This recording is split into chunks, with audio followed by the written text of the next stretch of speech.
This is a little song called Lookout about how sometimes the world makes you try to diminish your own power.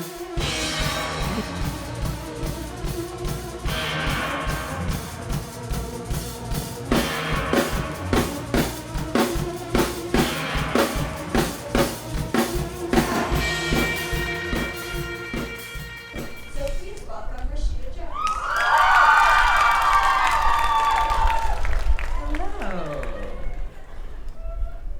How festive. My first question for you is, what were you like as a teen? I was a fucking nerd. I had a computer before it was cool to have a computer, like mid 80s. I had an Apple IIc Plus and like a dial-up modem and like a real deep relationship with my computer in a way that took me out of the social scene. I was a little on the chubby side. People called me Potato Lady, in fact, because my legs were always skinny and I was round on the top. And my sister was super cool, and I was kind of into books and choir, and then I blossomed a little bit when I was 15, but I was still like, I was in a lot of activities. I was never like the hot girl that guys were trying to date. I was into studying and doing a good job, and I loved my group of friends, and I was deeply committed to 90s R&B. Yeah, so. On that note, will you please tell us about the letter you wrote Tupac when you were like 17, which you should all Google?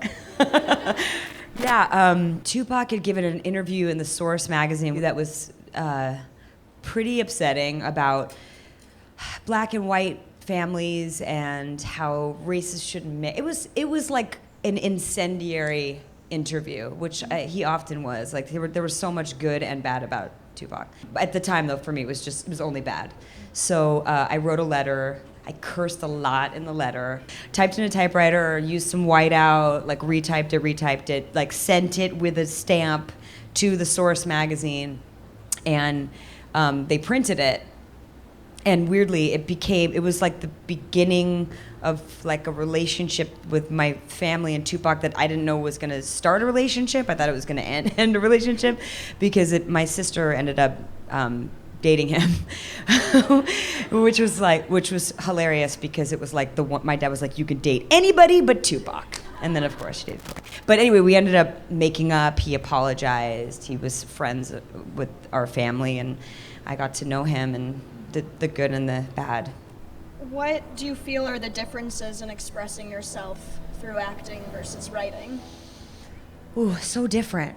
Acting's great because you can justify all your stupid, shitty, dumb behavior and just be like, well, this is my character. It's not me.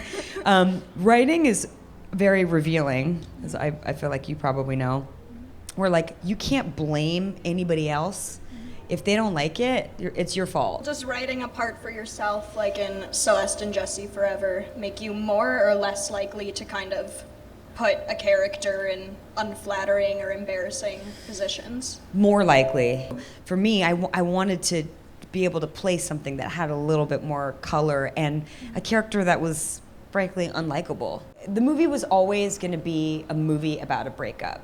It was never a movie about like two people who should be together. It was about the reality of how long it takes to actually break up with somebody. Like in reality, breakups take like a year, and you're like back together, and you text somebody late night, and then they're not available, and then they text you, and then you're dating someone, and it's like a timing thing, and then it kind of slowly dissipates, and it's sad and it's painful. And we wanted to show that. That was really important to us. One of our writers, Lola, said, like, you need to know that it gets better, but it'll get worse. And it'll get better again, but it'll get worse. And I feel like with Celeste and Jesse Forever, it was just really nice to finally see something that's like, it doesn't always get better, but it gets better in different ways. Yeah, totally. Well, I think the hardest thing about becoming an adult, and I'm still going through this, is like, I have all these expectations of people and things in my life, and like, when I feel disappointed, it hurts. It still hurts, you know?